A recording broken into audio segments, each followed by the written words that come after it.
oli aed ja taimed nagu hobi teise töö kõrvalt. Väsisin ära, oleks õigem öelda, et ma tegin sotsiaaltööd ja ma tundsin, et sellest nagu sai küllalt, et siis see muutus ühel hetkel nagu põhitegevuseks.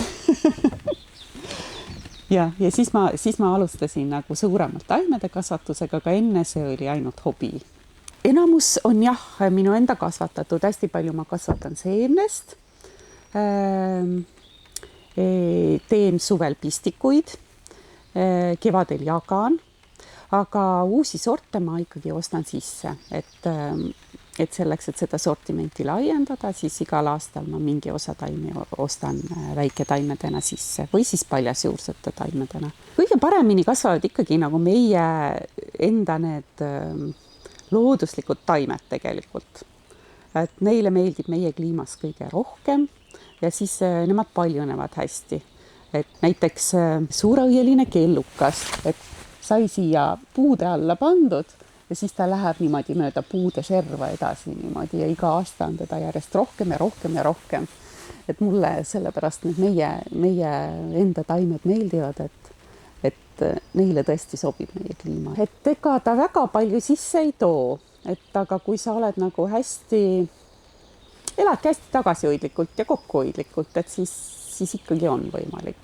Aga esimestel aastatel kindlasti tuleb hästi palju endal panustada.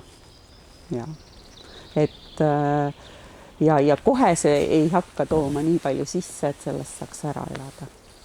Nad ütlevad, et seda kohta on keeruline üles leida, et kaardi pealt tihti nad ekslevad siin ringi. Ja vahel natuke pahased, kui nad kohale jõuavad, et nad ei ole leidnud üles. Ei ole päris suure tee ääres, aga teiselt poolt see teeb asja jälle selliseks toredaks, et saab avastada Eestimaad ja kes viitsib sõita, et siis ja näha uusi kohti, et siis see on üks võimalus. Ma arvan, et minu jaoks ongi võib-olla kõige raskem on see reklaami tegemine, et see kuidagi ei ole mulle omane. et taimede kasvatamisega nagu, et see on nagu see, mis mulle nagu väga meeldib. Aga võib-olla see müügipool ja reklaamipool on nagu rasked minu jaoks. Et ma täiega naudin igat kevadet, et tulen siia, siis on kasvuhoone täiesti tühi ja siis hakkab vaikselt looma niimoodi, et osad asjad saavad juba kasvama ja siis mõned on lõpuks juba päris suured ja teised on alles potti pandud. et kuni kasvuhoone saab täis.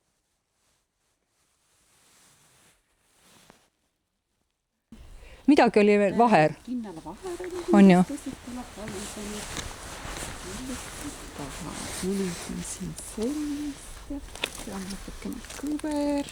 Ma võtan siis juba selle, mis on teil kahtepidi kõver või selle, mis on päris sirge. Kuidas sa tahad? Kas sa tahad teda nagu põõsaks või nagu rohkem puuks? Kui sa tahad nagu rohkem puuks? Ta on ju nagunii ikkagi pigem põõsas meil.